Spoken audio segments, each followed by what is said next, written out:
Welcome to Naptime Nugget number 60, strategies to get young children to pay attention. Oh, I've worked in early childhood classrooms, both as a parent educator and an early childhood teacher, and I have seen many early childhood teachers over the years. I started working for early childhood family education back in 2001, and some lead a circle that kids want to be involved in, and they're super excited to be there. Others lead a circle time that kids are distracted. But there's also individual differences that come into play. Also, as a parent, I had one child who would sit and listen and read with me. I had another child that wouldn't sit no matter what I did. So I'm here to give you the strategies I've been collecting as I've been working with all sorts of people from public health, early childhood special education, early childhood family education, childcare providers, etc. over the last couple of years on promoting self-control. And this part is near and dear to my heart. How do you get them to pay attention? Because if they don't pay attention, you can't teach them anything. And so it's one of the core skills of promoting self-control that we cover, because if kids can pay attention, if they can remember the rule, if they can think flexibly about the rules, they will be able to have that control. If they're really distractible, if they're lacking focus, if they're really highly active, so they're always fidgeting, moving around, it might be really difficult for them to focus. So let's look at some tips and tools today that we can do to help kids pay attention. I'm super excited you're here for this Naptime Nugget, and we'll be coming to you through June 24th. Our main points, focus and self-control, are critical to succeeding in life. Attention really is part of this picture. What you do matters. What the child experiences matters. So we find that attention is actually malleable. So that's why I'm here to share tips and tools to help you increase it. No matter what that child brings, you can do things to help promote those skills. Adults can promote these and build these skills, and it's in fun, age-appropriate ways. So we're going to do a several-part series, and today is the first of those, looking at ways that you can promote attention skills in young kids. So the manager of our brain, what they're working with is this higher level thinking skills. As adults, we got them. We're there. It's very easy for us to think of a lot of things, balance a lot of priorities, multitask, and really pay attention. This can be very easy. For young children, they have not developed the skills yet, so it's going to be a lot more difficult. But it's also impacted by development and temperament, and it shifts and changes with life. So I don't know, have you ever had a day where you have a list and you immediately get to work, and one by one you just check off that list, and then by noon you're just like, yes, I've had a successful day today? Well, have you had those days also where you get up and you're going to get stuff done, and then you check your email, and then you get on Facebook, and all of a sudden it's noon and you didn't get to anything? Do you ever have those days? If you have, raise your hand. Yeah, me too, exactly. So we even have better skills or worse skills depending on the day. So these fluctuate with life. It's not like that you're going to get stable attention and focus. It's going to shift and change depending. So when we look at focus and attention skills in young children, one of the most important pieces is going to be recognizing what is attention and focus and what might be behind the issues we're facing. Because if we can address what's behind the child's lack of focus, we'll be able to do something about it. So we're going to do that today. We're going to look at a few reasons that kids do not focus and pay attention, and how we can tailor our strategies to those reasons. So being able to focus in its core is the ability to concentrate, to remain alert and stay focused despite distractions. So that cell phone you got, how often does that get in the way of your focus? So despite things in the world happening around you, are you able to really tune in and stay focused despite all the different things trying to pull your attention? Do you get absorbed in what you're doing for a long time? Do you stay with work even when there's distractions around you? Are you able to keep your mind on one thing? So some of you will say, yes, I absolutely can. But others say, no, I'm not actually able to keep my mind on one thing. And I am one of those. And I've always been one of those. I have a very distractible temperament. So it's hard for me to focus when there's noise going on. So the research says that attention's been found to be highly malleable. So what this means is that it's directly influenced by the environment that's provided. So look at this picture here. We're going to get more in depth in it, but look at it. Look at all the beautiful colors in this environment, colors, numbers, shapes. Look at all the kids around the table to do this activity. Doesn't it look like just a wonderful experience there? But now tune in to the different children in that picture. How many of them are really thriving in that situation? What you'll see is there might be this little girl over here who's totally focused in. All the noise and colors and things happening around her are not bothering her at all. But look at this guy and look at this guy. Are they as focused in? No, they have a different temperament. They're wired a different way. So what can we do to help the kids that have more difficulty be able to focus? That's part of the picture, is their unique temperament. And I want you to know, you've noticed kids don't have as much attention today? Well, neither do adults. The internet is actually changing our brain. Technology is changing our brain. Can you believe that? So now what we do is we see articles and we scan really quick and we pull out information really fast. But we're not deep sea diving. So the researchers explained it like, instead of being a jet ski and you're over the top of the water, that's what we're doing now. We're like over the top, instead of reading, which takes that deeper level focus. So kids, when they used to work really hard on reading books, their focus got much deeper. Now, many of us are just reading the first line of a paragraph, maybe just even the title and a couple 3-sentence highlights. And so our brain is actually changing depending on what we're doing. So this little person here getting a diaper change, this little child is on media, and so their attention is instead of that moment of looking at the adult's face, smiling, interacting, making the little coos. And then the adult is making the little coos back, and saying, "Oh yeah, baby, your little feet so cute." They're hearing words, they're getting that slower, deeper level interaction, and they're getting more attention. They're actually building a brain pathway for attention. So part of what we're doing right now in our culture is making it so we all, including young children, have less attention, and media and technology is a big piece of that. So at its core, that's a couple of things going on with it. Think about, for you, what helps you focus, what maintains your attention. These kids sitting around the table, some are going to be focused in and some are going to be distracted. And for kids, what we're going to add is that their brain is still developing. The experience is wiring their brain. So when I work with adults in these, you might be thinking yourself, what are some reasons that I have trouble paying attention, right? We all have days we do really well or not. And I know in my sessions, people say technology, but they also say if you're tired or hungry or stressed out, and this is true for kids too, but also their brain is still developing. Experience is wiring their brain over time also. So look at this. It's from the Ilgan Ames Institute in the 70s. Isn't it amazing? This is a 1-year-old. So this is an early childhood classroom set up. Every one of these numbers is an activity center. So what they did is they just had kids enter the room and they measured what they did. So look at the 18-month-old. They can't focus at all. They're even walking towards something that they really want to do, and then they turn and go somewhere else, and then they turn back, and then they turn over. You've seen them, right? These 1-year-olds where you're like, just sit down. And they don't. They just naturally don't. But look at what happens by 2.5, and then by 3, and then by 4. Isn't that exciting? So over time, it does increase.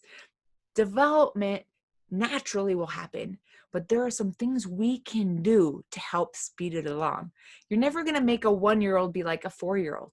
It's not going to work, but you can do things to move them down the road based on what you provide as an experience. So this is where we go, right? The more we work those muscles, the stronger they become. So what we're going to focus on the rest of today and next week is, how do we work those muscles? How do we help them develop the skills they need so that they can do better? Because when they have better attention, they can better control their impulses, they behave better, and our job gets a lot easier. Sound good? So, I always have a story. Are you ready? Here we are. We're in the early childhood classroom, and there's a little girl who comes at the activity table, and she won't do the activity. We've tried everything, and we're getting very frustrated because in this classroom, they have to do the activity. We have some have tos and we have some get tos, but this activity table is a have to. Everybody needs to go and work on this literacy skill they're working on. She keeps refusing to do it. We're having trouble. So we met as a team and asked the question, what can we do to help this little girl? What do you think's going on behind it? Well, one of the assistants in the classroom had really observed and figured out that they felt that this little girl was having trouble focusing because of all the distractions around her. She was getting stressed out by all the activity because she has a sensitive temperament.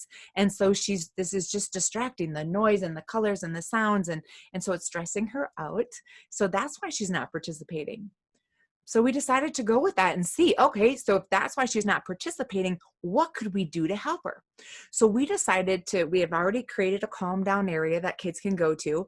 So we decided to encourage her, first label what she's feeling. Oh, gosh, we've noticed when a lot of activity is happening, you tend to feel a little grumpy, and then you have trouble focusing. Maybe you don't want to do the activity. If you need to, you can go to the activity center and take a break. You know what she did? That day, 3 times, she went to the calm down area. So she sat there to do the activity, and then she would get a little agitated, and she would go over and sit in the calm down area.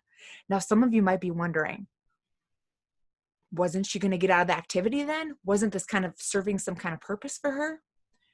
She didn't, though. She finished the activity that day. And guess what? The next day, she only went there 2 times. The next day, 1 time, and by Friday, she didn't need to go to that activity, that calm down area at all. She stayed at that table and was able to do the activity. So just knowing what was going on behind her and what she could do about it made it so that she could succeed in that environment. So there's always inherent strategies in those ideas that I give you, those stories that I tell. But with that one, we had to figure out what was going on behind it. So that's the idea. Well, with focus and attention, look at all these reasons. Look at all these things that could be behind it. Huh. Well, how are you supposed to know why? You're caring for sometimes 16 kids, 12 kids, 10 kids, 5 kids. Those of you coming to me who are parents, maybe it's 3 kids, but you're still trying to balance the needs of all these different ages and different temperaments. So how can we really figure this out? It's a puzzle. So just give yourself a hug, give yourself a pat on the back, and know that this is not easy. But if you can do what we did, sit as the team, sit either as parents, grandparents, or as an early childhood team, really ask the question, why? What's going on behind it? So you can find the answer that's going to help that child. So what I'm going to be developing further, I'm almost finished with it, and then I'll be putting it on my blog, is a sheet that goes through each of these areas and then share strategies that you can use to match that area. So I'm going to give you 4 different ideas today, but I'm going to also give you this cheat sheet that you can look at that has some ideas right in it. So let's jump in. So they're sleepy. I mean, when you're tired, it's hard to focus, and kids are tired. Some research says 60 to 80% of kids are not getting enough sleep. So if it's that they're tired, what could you do? Well, look at this list. This is some of the ideas that came up with in the group that I was training, that early childhood webinars that I do live. So find a quiet space in the room and let the child rest. Some mentioned getting a blanket or a book or soft toy. That would help that child then be able to focus better, just getting rid of some of that activity around them. They're sleepy, they're tired, they need a break. Lowering the lights and having a quiet time. It's good for everybody to have rest and group times. How about giving them a brain break? So I know if I'm in a webinar and a session, not a webinar, I haven't been going to those much because I've been doing them, teaching them. But if I'm in a training, have you guys ever been to a training and you're like this? You're just getting so tired. I've attended those. I've seen people do that in my trainings, not often, but they do. Sometimes it's been a long day, right? So give a brain break. Put on some music, start dancing around. That's going to liven that brain right back up again.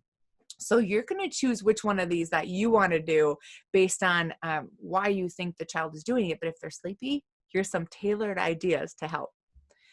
So if it's development, so I want to ask if anyone has an idea, you can type this in there too. With development, they just are. I mean, we showed you what 1-year-olds do here. So 1-year-olds just are wired that way. So what can you do? Well, model. Are you being focused? Are you staying with an activity? Are you showing how to keep your attention on something? Because that's what 1-year-olds are doing. They're learning from watching you. How about just accepting? I mean, this is what 1-year-olds do. So are you going to fight them? Because you might as well say, stop being a 1-year-old. I mean, if it's a developmental stage, that's where they're at. They will develop over time. And keep encouraging them. Really work with where that child's at and keep building the skills. So those are a couple easier ones. We might get into a little bit more challenging here. How about highly distractible temperament? What does this mean? This means I'm taking a test and I'm really focusing, and then people start flipping their page to the next page, and all of a sudden I'm like, oh, I can't focus.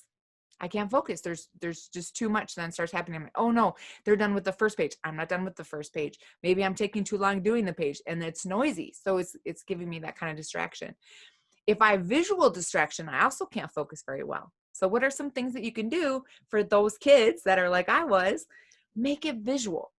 If you show them a picture, they're a lot more likely to be able to do it. So if you have a book, books help. There's lots of books in the challenging behavior series that have the ideas that you're trying to teach. So if you make it visual in a book or in one of those visual prompts that I've given you guys on my blogs, you know, where you show them a picture of cleanup. If they're really distracted and they get kind of somewhere else, how do you bring them back? I love this. This really helped with my daughter who is very distractible. Provide a simple prompt.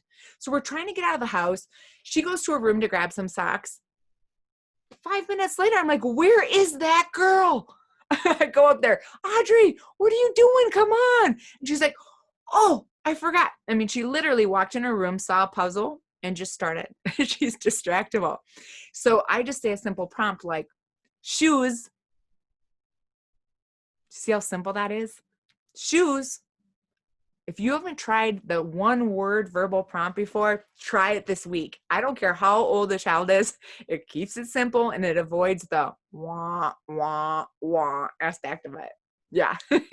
So keep it simple, 1 word, just to give that distractible child something to remember. And then take away some of these distractions. Look at this environment. Can you give them a place to work, maybe even a desk kind of on the side? Can you give them noise canceling headphones that are going to help? And can you provide the beautiful, wonderful, amazing fidget that can help kids focus better, especially those distractible or highly active kids? So they sit there and they're playing with it and they can actually focus better. So here's some ideas for some of those. I'm going to be doing a sheet for you guys that's going to have way more ideas on it, but I wanted to make sure to give you some tips and tools. The one thing before we wrap up, I want to make sure you know about is something that is very real for all of us, including children. It's called focus fatigue. What does this mean? You've been focusing for a certain period of time and your brain gets tired. It happens for adults about 45 to 50 minutes or before if we're bored. If something's really boring, it can happen in 90 seconds. So focus fatigue, that's something to deal with. So if you look at this picture, which young child is experiencing focus fatigue? I'm thinking as I look around, this little guy here might have it. So he's been going through transitions. He's been focusing on this and then that and the other thing. And now he's just getting like tired, just really tired. This little kid's not having focus fatigue because he's just really focused in on his toy and he's having trouble being distracted actually. So he's probably low distractible temperament. And this little guy might be having difficulty too. He might be a highly sensitive temperament where he's getting overwhelmed. So it's up to you to figure out, kind of watch the children and figure out who's needing what. Are they sleepy? Are they fatigued? Are they distractible? Do they just need to move? What's going on? Because it's going to give you the ideas on what you can do about it. Sound good, you guys? The very last reason kids have trouble focusing, you guys, the same reason adults tell me they have trouble focusing, if they're not interested. When have you had to attend a training because it's required, but you are not interested in the topic? And what do? Are you more likely to do this and start looking at your phone? I am. I get distracted very easily when I'm not interested. So here's some ideas about making it fun, including more of the senses, even if they just have something to hold. Like, let's say you're reading a book about a little teddy bear. Let everybody hold a teddy bear. Or maybe you even add something like my very favorite thing, add a puppet.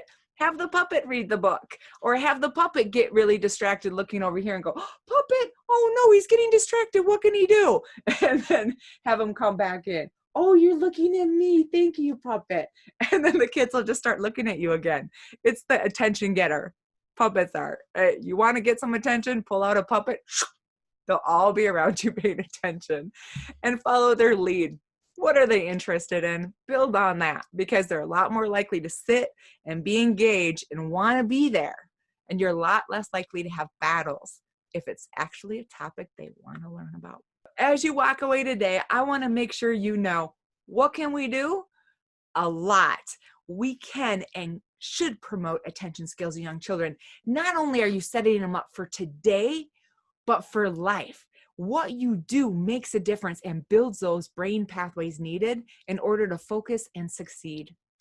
So young children will learn these skills, and they'll learn them through interactions with you in their environment, what you model and what you do and how you help build and scaffold those skills. And they'll learn in fun and interactive ways. And that brings us to next week. Next week, Naptime Nuggets number 61 is going to be activities to increase focus and attention skills. We're going to watch videos. I'm going to share, even in the moment a child has a challenging behavior, what is something you can do to promote their attention skills? Like if they're, Mr. Eileen, interrupting, how do I bring them back to focus on what the rule is? No interrupting, or wait your turn, or whatever it is I'm trying to remind them of. We will have activities, some of them really fun, that you can do with kids. I would say next week is more for, I would say we'll start about the 2-year-old range all the way up to 8 or 9 years old. Activities that you can do that will promote attention skills in young children. Fun, exciting ways. So I hope you can join me next week for another mini workshop on Zoom Live. Thank you for joining me today. It absolutely fills me up when you guys come hang out with me and help learn together.